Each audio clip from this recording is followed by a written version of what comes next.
Hi, good morning. It's Jim from maverickstar Observatory. Guys, I know it's been a few days, but I think what I've been trying to do is do a little bit of risk assessment, not just for the observatory, but for other things that are taking place in my life at the moment, and make some necessary changes.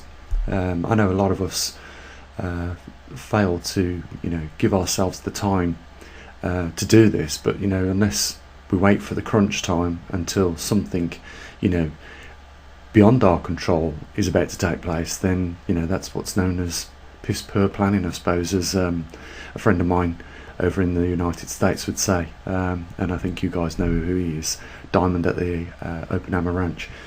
So a couple of things in this video I wanted to talk about. Firstly, just some of the changes that are taking place for all of us, and then we'll have a little look at the global health at a glance. Every Wednesday I like to put a load of information together on the website for you guys, so that at a quick glance you can just see what's taking place with our Earth with regards to earthquakes, volcanoes erupting, the muon levels, radiation levels, etc.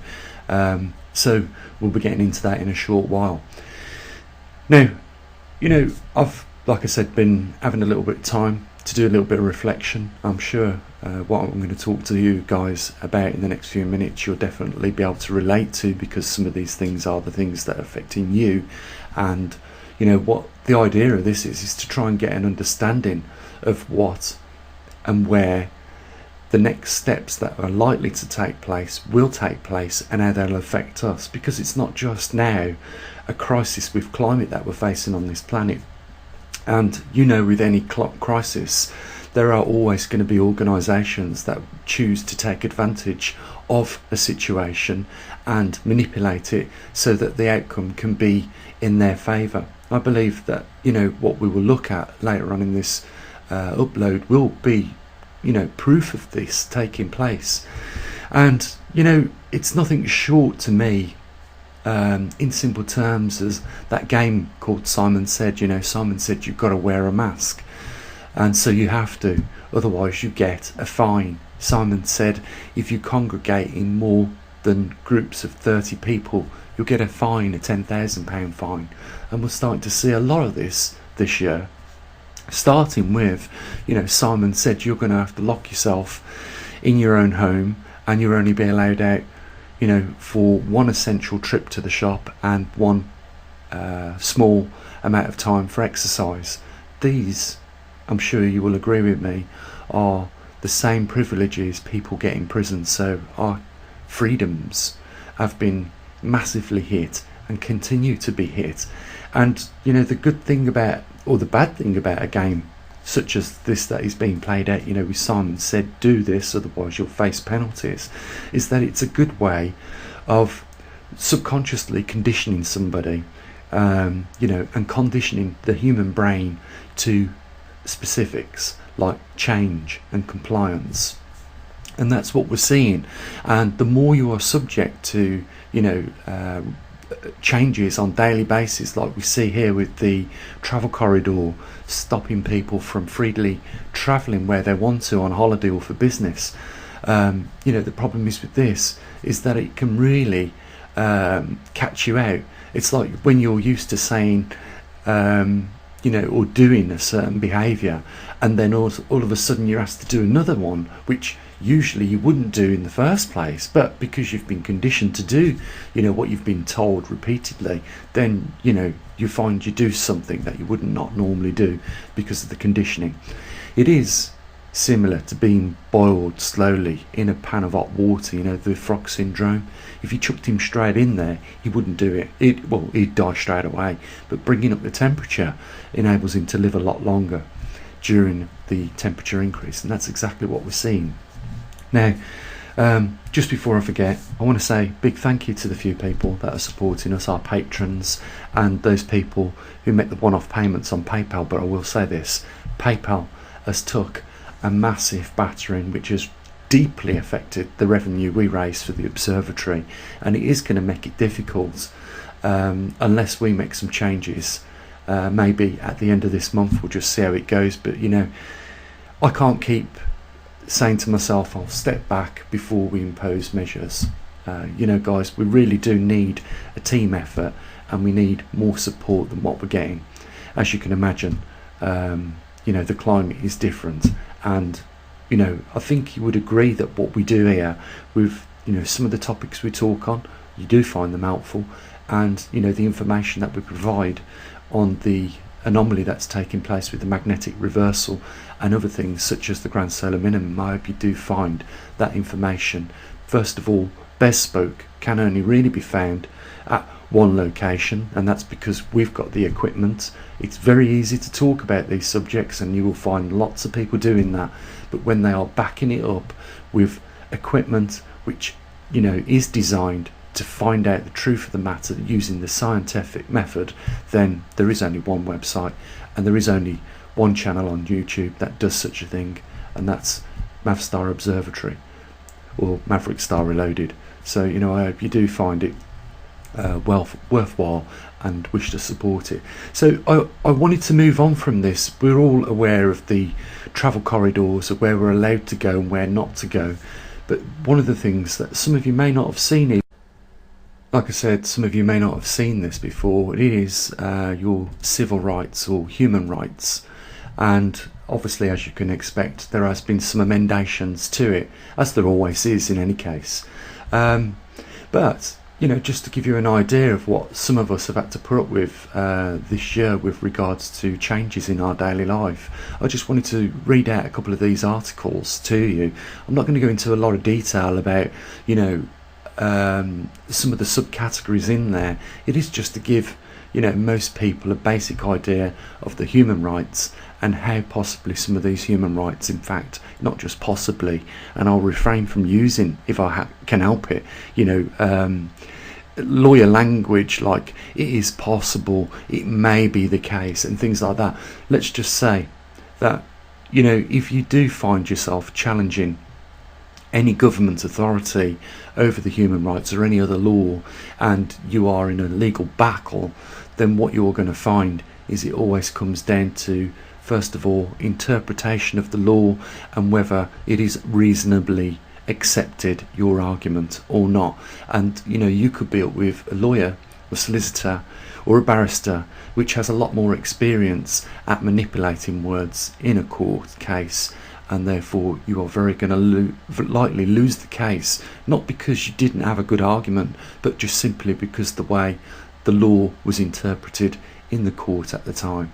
And it is really unfair. There really needs to be some, I reckon, changes in the way we deal in courts, because I think it's widely known that if you can afford the best solicitor, it's probably because he sings better songs in a court than perhaps somebody representing themselves on their own, or with not such an expensive and glamorous lawyer. So I'll just go through some of these. The first one here is Article 2, the right to life. Everyone's right to life shall be protected by law. No one shall be deprived of his life internally save in the execution of a sentence or a court following a conviction of a crime for which this penalty is provided by law. I don't think we have the death penalty in our country, but I will say this: you see the subcategories, there is always, for the defence of someone arguing that they have had their human rights taken away, there will always be some get out clauses for the opposition to use as arguments. And like I say, if they put it in a better way than what you do, then you don't really stand much chance. Some of these, I'll just get straight to the point.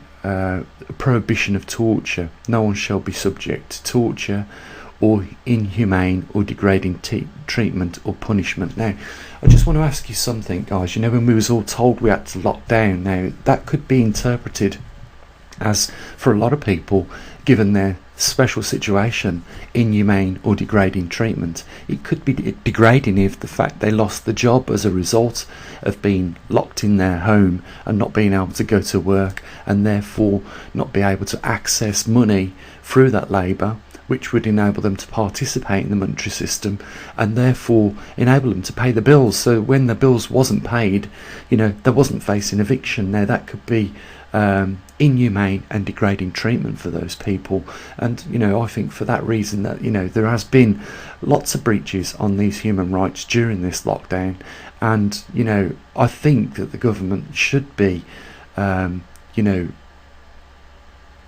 paying off a lot of people that have directly suffered as a result of some of the legislations that has been imposed. But what the government would argue is that this was a crisis of national proportions and therefore was justified.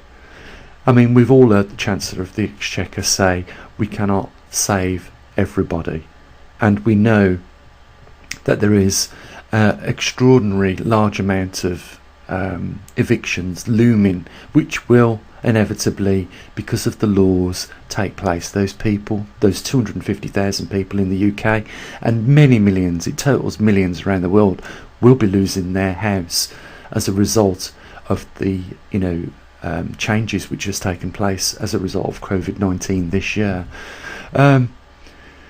Prohibition to slavery and forced labour, well that's quite an interesting one when governments talk about, in my view, minimum wage. And the other thing is, with regards to this Article 4, is that I see that when people can only afford to pay for the roof over their head and put food on the table, and in comparison with a life of a slave, there is no difference. Slaves are usually, if you go into the terminology of the word slave, you will find that he is kept alive, and he is kept alive with the basic amenities to do so, which would be food and maybe a roof over his head, maybe some clothing. So if these things you find that you can only afford, even despite you are working probably 1 or 2 jobs now, or your partner's working as well, I think it's not too hard to consider yourself suffering the prohibition of slavery.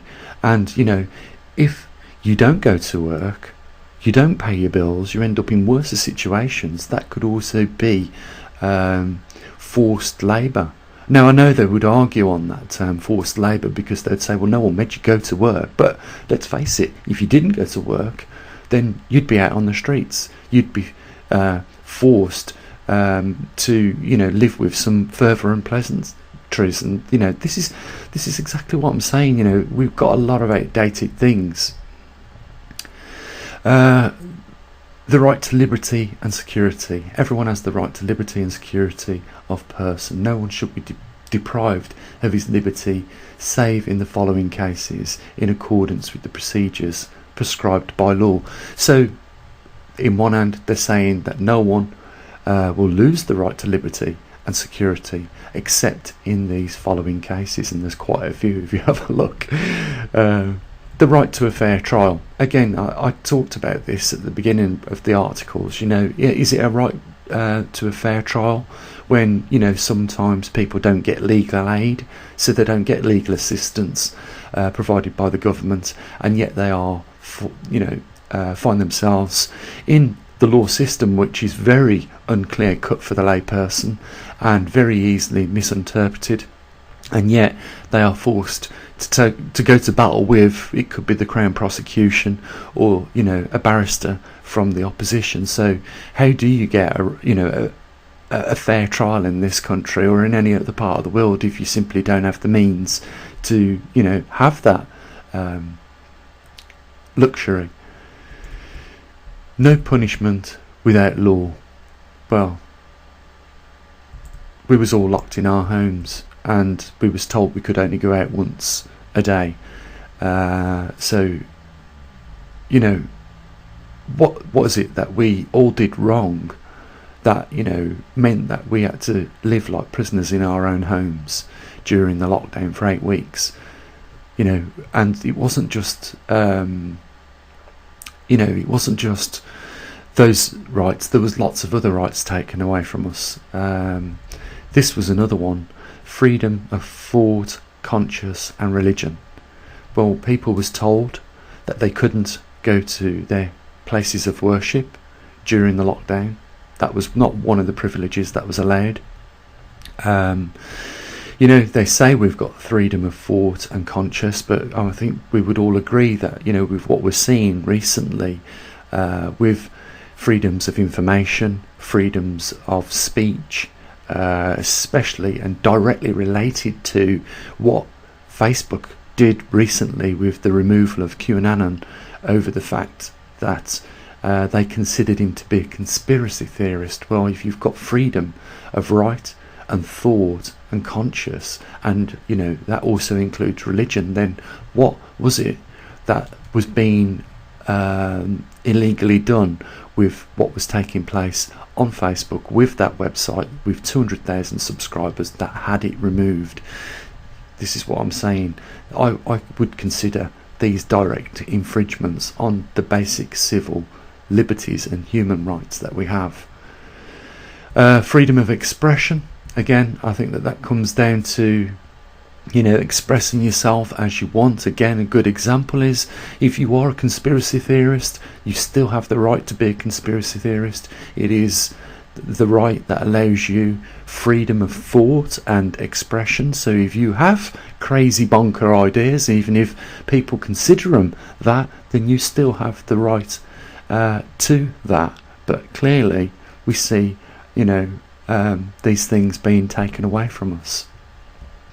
Freedom of assembly and association. Well, there is a law at the moment, presently, that has been pushed through, and that is stopping people of assembly over 30 people. And in some cases we have seen this completely removed, the freedom of assembly and association during the lockdown especially. So as we go through these articles, you will agree that nearly every one of these basic human rights, under the government exercising their rights at the present time with coronavirus, there has been serious and massive breaches which could easily be argued and possibly even won in some cases. This was one that affected a family member of mine. He was told he couldn't get married because first of all the facilities was forced to be closed where he was going to get married. Again, another law that would prevent him doing so would be having his family and relatives with him whilst that took place, and therefore the right to marry was removed. So another human right taken away, just like that. And then we get into some of the lesser, in my view, but equally, I do think that they have merit, but I'm not going to talk about them, but you get the general idea. Prohibition of discrimination, restrictions of political activity of aliens, and prohibition of abuse of rights. Well, we can talk about all of these without going into great detail, and what we will find is at some point during these 8 months that we've all had to put with all these big changes in this new climate, things have dramatically changed. And there could be agendas behind this, guys. I think a lot of you would agree. Excuse me. I think you would agree that when you start telling people repeatedly that they can't do this, they can't do that, if they do they're going to get punished, they've got to stay in the house, you can't marry, you've got no more freedom of speech, you're not going to express yourself freely. When you start doing this, we are playing, like I said at the beginning, a game of Simon Said, and it is a great opportunity. I think I come to the conclusion over the last few days of just having a little bit of time to reflect about things. It is a great way, if nothing else, to bring about change and compliance. So regardless of what anyone else says, when all these measures are implemented in our lives, the one thing that comes out of it is change and compliance. Otherwise there is penalties to follow, and that's the state of where we've been living in the last 8 months. And it's not a surprise that under all these new protocols, we've lost a lot of people to death, suicide. People have lost their jobs, their livelihoods. Businesses that have been around for many decades have gone to the wall. And my point is this, is that we are not at equilibrium yet, and these matters are going to get worse. So, you know, I think we all need to be reminded of where we stand and reflect on that a little bit with your families, and then try and get a contingency plan in place so that you can move on with, possibly, if it's even possible to do so, avoiding some of these situations which has probably been resulting in negative outcomes for us, like if you've lost your job, if you're burying yourself at the moment in credit card bill, like most of us are, you know, maybe making some cutbacks to your expenditure, cutting down on some of those luxury items. I know it's really hard and it's sad, guys, but you know, if you want to keep your head above water, you know, we all have to do it. I've had to do it this last 2 months, you know, and now, you know, we're looking at further cuts, which is, you know, just really, really sad. But, you know, like I say, you know, in times like this, you know, these are the measures that have to be made. So, hopefully I'll give you a bit of food for thought, and give you a few things to think about, and, you know, showed you, hopefully, you know, where we stand with all what's been taking place over the last 8 months, and just understand that, you know, there is more of this to come, and these rights are going to be pressed on by government officials with their policies even more. And as a result, you know, the compliance of these rules and regulations is not going to put us in, unfortunately, better times. So, you know, we are still going to continue to spiral downwards as this situation continues forward. And, you know, I've got to say this, don't expect an easy resolution to any of these problems. I think that there is an agenda, and, you know, we are seeing, you know, these measures rolled out in quite a expedient manner, and I think that we've got a lot more to come over the year and over the year after that, and simply because, you know, there is big numbers of people, of the population, before we get it through to herd immunity, where, you know, we can break the back on this so-called virus, even if it exists. But the point is this: what does exist is the changing in legislation, and, you know, in some respects, the persecution that people are feeling as a result of compliance and the changes that this legislation has brought about. So I will, at this moment, guys, move straight on to our website and show you just what's been going on over the last week with regards to really what it is we talk about, and you know, come to our best, I hope you agree, and that is the anomaly with magnetic reversal and global changes and other anomalies. So without any ado, let's get stuck into that. So guys, as was promised, all the data has gone up to the website, so I don't want to keep you much longer because I've just noticed how long this video is getting already. I'll leave a link down in the comment section for poleshiftnews.com. If you haven't been onto the website, you'll find lots of stuff. Just click the more in the right hand corner, and the whole list of what we've got covering all the anomalies will be on there for you. So only other thing to say, guys, is that there's a link down there to support this observatory and what we do, and a lot of the information on the Earth's health at a glance is coming from the equipment that we've got at our observatory, and for that reason you won't get that anywhere else. You certainly won't get the coordinates of the magnetic North Pole like we give it there, or things like muons, unless you use several of the websites. So there you go. We are bespoke. Hopefully you've got something out of the video, and like I say, there's a link down there to support us, but make sure, you know, that you do, because we're a public observatory at the end of the day, and that requires public funding. Okay guys, you take care of your loved ones, and as always, bye for now.